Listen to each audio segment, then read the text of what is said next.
Genesis chapter 23, verse 3 through verse 15. The Cave of Machpelah. BC 1857. And Abraham stood up from before his dead, and spake unto the sons of Heth, saying, I am a stranger and a sojourner with you. Give me a possession of a burying place with you, that I may bury my dead out of my sight. And the children of Heth answered Abraham, saying unto him, Hear us, my Lord. Thou art a mighty prince among us. In the choice of our sepulchres bury thy dead. None of us shall withhold from thee his sepulchre, but that thou mayest bury thy dead.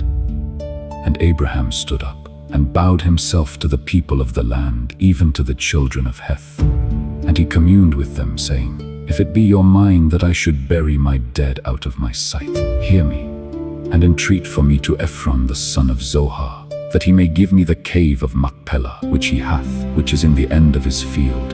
For as much money as it is worth he shall give it me for a possession of a burying place amongst you. And Ephron dwelt among the children of Heth. And Ephron the Hittite answered Abraham in the audience of the children of Heth, even of all that went in at the gate of his city, saying, Nay, my lord, hear me. The field give I thee, and the cave that is therein I give it thee. In the presence of the sons of my people give I it thee. Bury thy dead.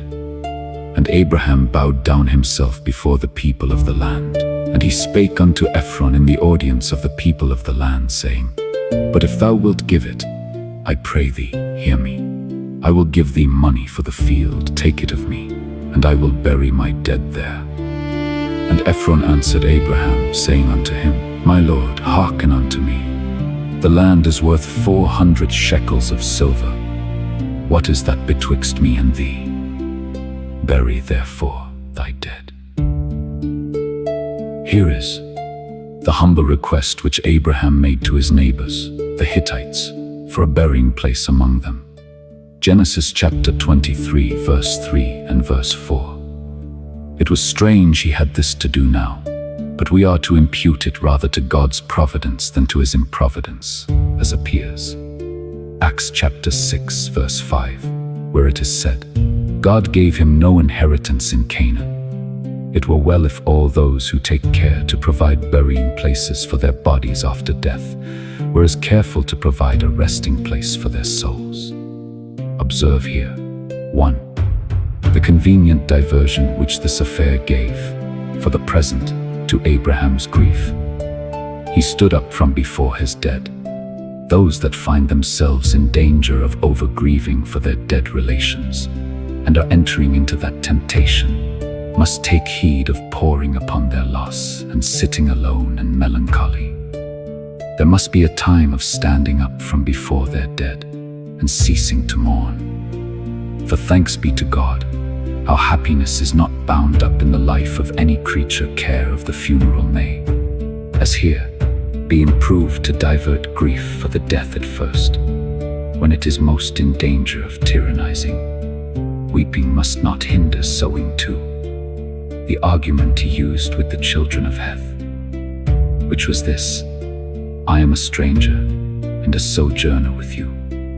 Therefore I am unprovided, and must become a humble suitor to you for a burying place. This was one occasion which Abraham took to confess that he was a stranger and a pilgrim upon earth.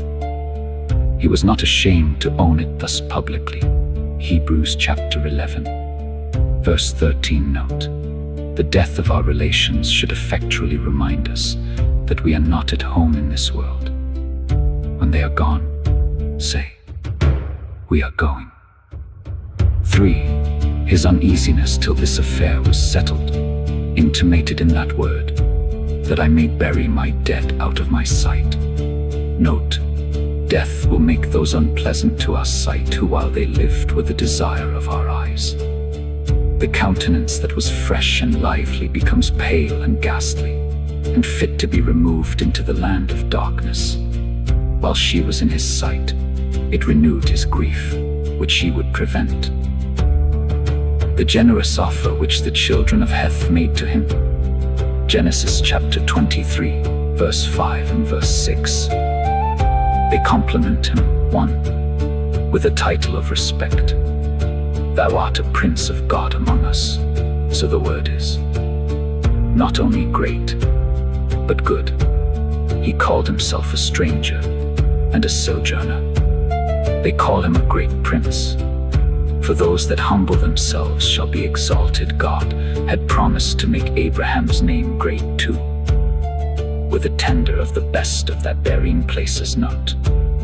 Even the light of nature teaches us to be civil and respectful towards all, though they be strangers and sojourners. The noble generosity of these Canaanites shames and condemns the closeness and selfishness and ill humor of many that call themselves Israelites. Observe, these Canaanites would be glad to mingle their dust with Abraham's, and to have their last end like his.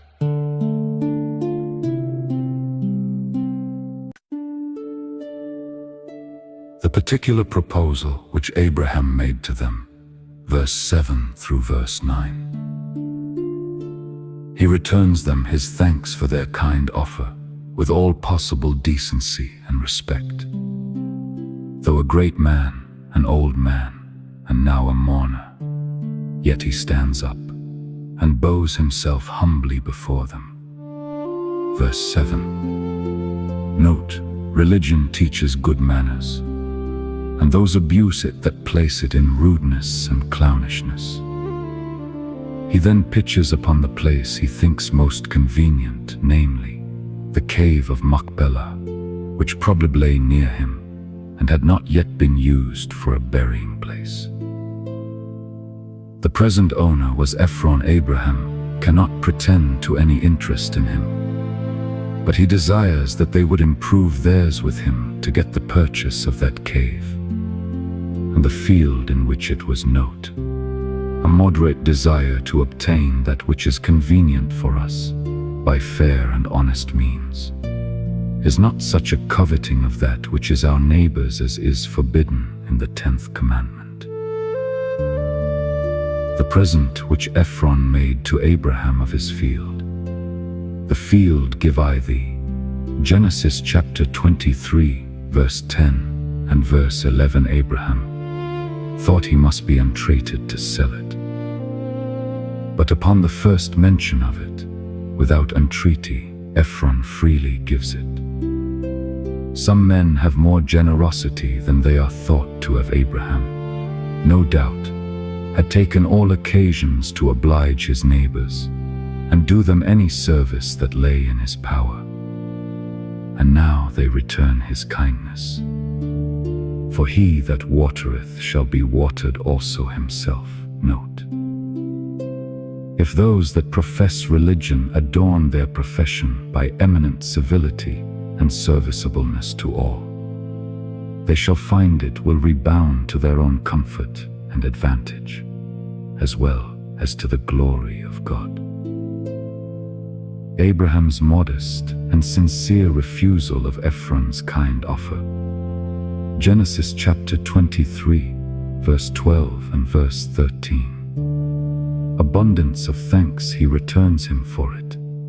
Verse 12 makes his obeisance to him before the people of the land, that they might respect Ephron the more for the respect they saw Abraham give him. 1 Samuel chapter 15, verse 30. But resolves to give him money for the field, even the full value of it. It was not in pride that Abraham refused the gift, or because he scorned to be beholden to Ephron. But, 1. In justice Abraham was rich in silver and gold, chapter 13, verse 2, and was able to pay for the field, and therefore would not take advantage of Ephron's generosity. Note, honesty, as well as honor, forbids us to sponge upon our neighbors, and to impose upon those that a free Job reflected upon it with comfort, when he was poor, that he had not eaten the fruits of his land without money. Job chapter 31, verse 39-2.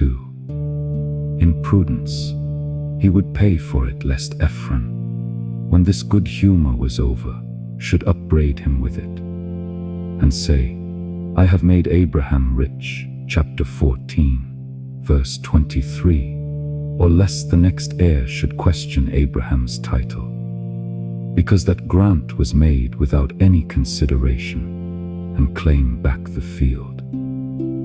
Thus David afterwards refused Araunah's offer. 2 Samuel chapter 24, verse 24. We know not what affronts we may hereafter receive from those that are now most kind and generous. The price of the land fixed by Ephron, but not insisted on. The land is worth 400 shekels of silver, about 50 pounds of our money. But what is that between me and thee? Genesis chapter 23, verse 14 and verse 15. He would rather oblige his friend than have so much money in his pocket. Herein Ephron discovers 1. A great contempt of worldly wealth. What is that between me and thee? It is a small matter, not worth speaking of. Many a one would have said, it is a deal of money. It will go far in a child's portion. But Ephron says, what is that? Note, it is an excellent thing for people to have low and mean thoughts of all the wealth of this world. It is that which is not, and in the abundance of which a man's life does not consist. Luke chapter 12, verse 15 2. Great courtesy and obligingness to his friend and neighbor. Ephron was not jealous of Abraham as a resident foreigner, nor envious at him as a man likely to thrive and grow rich. He bore him no ill will for his singularity in religion, but was much kinder to him than most people nowadays are to their own brothers. What is that between me and thee? Note, no little thing should occasion demurs and differences between true friends. When we are tempted to be hot in resenting affronts, high in demanding our rights, or hard in denying a kindness, we should answer the temptation with this question: what is that between me and my friend?